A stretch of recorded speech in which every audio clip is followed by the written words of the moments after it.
Her parlak çağın, her altın dönemin parıltısının altında sessiz bir gerçek gizlidir. Servet hiçbir zaman güvende olmadı. Ne imparatorluk zamanlarında, ne devrimlerin karmaşasında, ne de savaşlar arasındaki istikrarlı denilen yıllarda. Babil'in saraylarından Roma'nın villalarına kadar zenginler her zaman farklı bir strateji geliştirdi. Onlar paranın sadece servet olmadığını çoktan biliyorlardı. Para kaldıraçtı, sigortaydı, hayatta kalmanın anahtarıydı. Sıradan insanlar sisteme güvenirken, seçkinler kendilerini sistemin kendisinden korumayı öğrendiler. Asıl mesele nasıl zengin oldukları değil. Gerçek soru şu: her şey yıkılırken nasıl zengin kalabildiler? Bunu anlamak için zengin kelimesinin büyük banka hesapları değil, başkalarının ulaşamadığı kaynaklar anlamına geldiği en eski zamanlara geri dönelim. Milattan 4000 yıl önce Mezopotamya şehir devletlerinde en zengin tüccarlar ve yöneticiler gümüşlerini kasalarda saklamazlardı. Onu tapınak kredilerine, toprak kiralarına ve ticaret tekellerine bağlarlardı. Ur ve Lagaş gibi şehirlerdeki Sümer kralları servetlerini dinle iç içe geçirerek güvende tutmayı başarırlardı. Tapınaklar sadece ibadet yerleri değil, antik dünyanın merkez bankalarıydı. Bir tapınağın hazinesine el koymak, tanrılara meydan okumak demekti. Bu da seçkinlerin servetini paha biçilemez kılıyordu. Mısır firavunları da aynı oyunu oynuyordu. Parayı değil, gerçek varlıkları tercih ettiler. Nil kıyısındaki verimli topraklar, dev tahıl depoları, Nubya'daki altın madenleri. Bunlara el koymak devleti yıkmadan imkansızdı. Soylular mülklerini tapınak mülklerine devrederek erken bir güven fonu, trust sistemi kurmuştu. Yani yönetim değişse bile servet ailede kalıyordu. Enflasyon mu, para çöküşü mü fark etmezdi. Çünkü toprak gıdaydı. Gıdaysa gerçek servetti. Milattan önce 5. yüzyılda Atina ve Ege adalarındaki tüccarlar yeni bir şey keşfetti. Hareket kabiliyeti.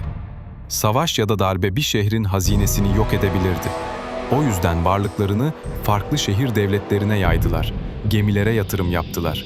Mısır'dan Karadeniz'e kadar bankerlerle ilişkiler kurdular. Bu, gizli hesaplarla değil ama fiziksel çeşitlendirmeyle yapılan ilk offshore bankacılığıydı.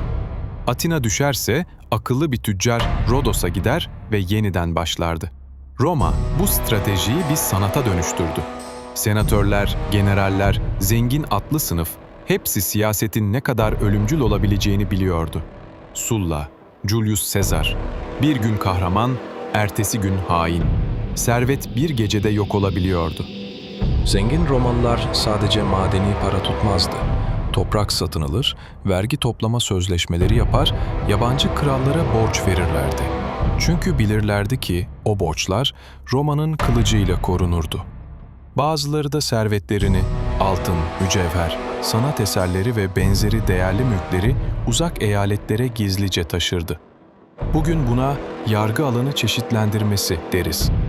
Batı Roma çökerken seçkin aileler bir şeyi fark etti.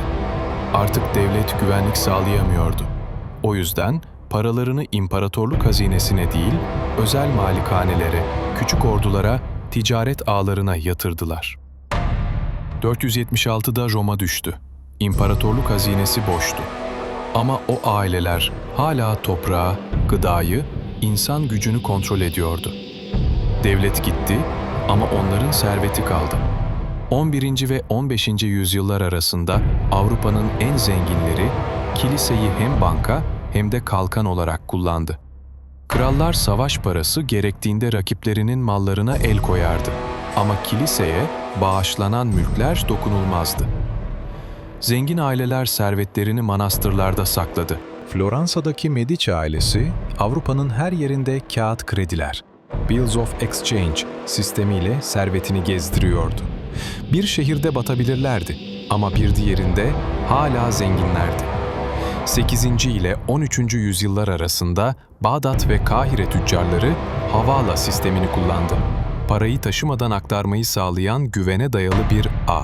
Bu sistem o kadar kişisel ve gizliydi ki hiçbir hükümdar o paraya el koyamazdı. Zenginler servetlerini karavanlara, gayrimenkullere, uzun vadeli ticaret tekellerine yatırdı. Prensip aynıydı. Riski yay, hükümdarın erişiminden uzak tut, bir kısmını görünmez kıl. 16. ve 18. yüzyıllar arasında Venedik, Amsterdam ve Londra'daki büyük tüccar aileleri servetlerini devletle iç içe geçirdi. Ama öyle bir şekilde ki devlet onlara dokunamazdı. Devlete borç verdiler, savaş gemileri sağladılar, karşılığında ayrıcalık aldılar. Sonuç, her kriz sıradan halkı yoksullaştırırken onları daha güçlü yaptı. Tüm bu hikayelerden çıkan sonuç basit. Serveti korumanın iki sırrı var: kontrol ve mesafe. Kontrol, siyasete rağmen değer üreten varlıklara sahip olmaktır. Mesafe, servetini farklı sistemlere, farklı ülkelere, farklı para türlerine yaymaktır. Antik çağın zenginleri şunu biliyordu: sadece resmi sistemde duran para, risk altındaki paradır. Bugün tek bir tuşla banka hesapları dondurulabiliyor. Para birimleri bir gecede değersizleşebiliyor.